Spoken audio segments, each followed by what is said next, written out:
Today's music legend, you should know, is the ultimate American one-man band wonder, Jesse Fuller.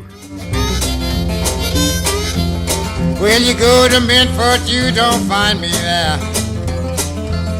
When you go to Memphis, you don't find me there. He was born in Jonesboro, Georgia, a small town just outside of Atlanta, and he grew up in extreme poverty. His mom sent him away to live with a foster family, and he was really badly mistreated. He did all sorts of manual labor jobs as a child, including working for the railroad and operating a shoe shine stand just as a little boy, and carving little wooden snakes to sell on the street. But most importantly, he learned how to play the guitar. I don't know who taught him, but by the age of 10, he was starting to sound really good. And he played a selection of all sorts of different kinds of music. It was blues and spirituals, but also ragtime, because he was born in 1896, and ragtime was like the popular music of the day.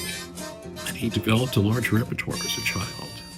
Well, this was something that would do him well later in life. So eventually he moved from Georgia to the West Coast, seeking a better life. And he settled down in Los Angeles for a while, where he ran a hot dog stand in Hollywood.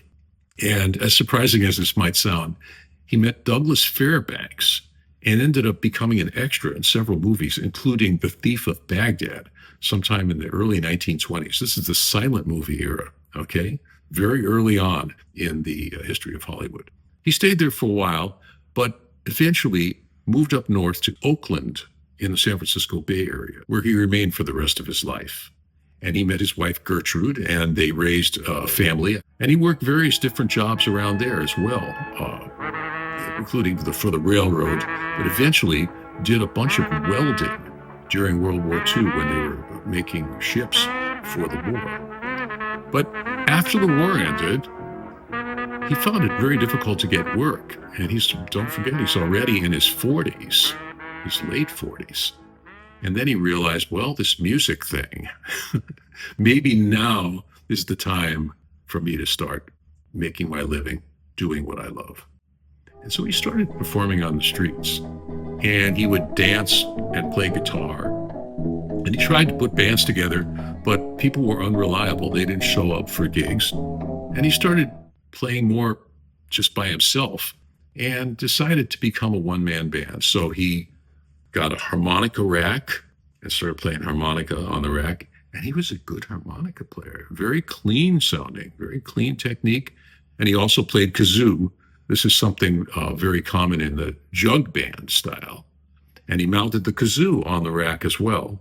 And he's playing guitar, first acoustic, then electric.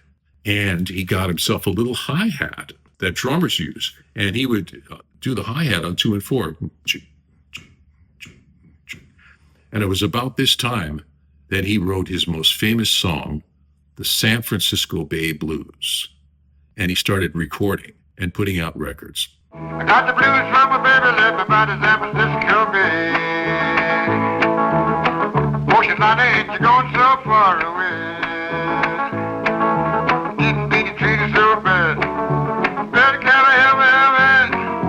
Said goodbye, she like to make me cry. I want to lay down and die. But an additional part of what he did was he invented his own instrument.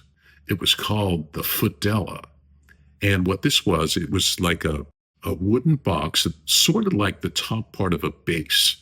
And it had 6 piano strings, like the low strings from a piano on it, tuned to the notes that he would most commonly use in these tunes.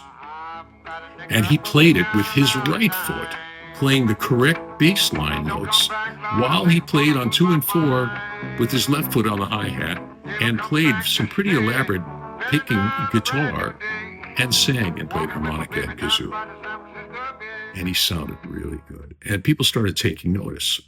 One of the people who took notice of him was Bob Dylan. Bob Dylan heard him play when he was performing at a club in Denver, and got the idea of using the harmonica rack from Jesse Fuller, from watching Jesse play. So Jesse Fuller is responsible for Bob Dylan playing the rack-mounted harmonica. Who knew that?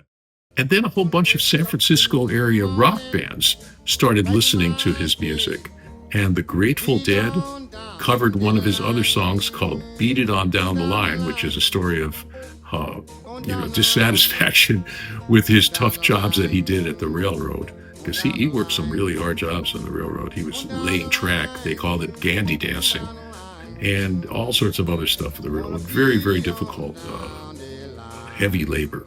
And then he wrote another one called The Monkey and the Engineer that the Grateful Dead covered. And Jim Croce did one of his songs. Paul McCartney, Richie Havens, Janis Joplin, Phoebe Snow, all sorts of people found out about Jesse. And he had a beautiful personality. He just radiated like a warm presence. And he had been through some of the hardest things in life, but he didn't express any kind of bitterness. He transcended it all through his music. There's a wonderful documentary made about him by an Oakland television station, which includes a bunch of his performances as well. So Jesse Fuller finished life very, very well, but then he started suffering from a heart condition, and he died at the age of 79 in Oakland. But his music lives on. I think he was the greatest one-man band act in the history of American music.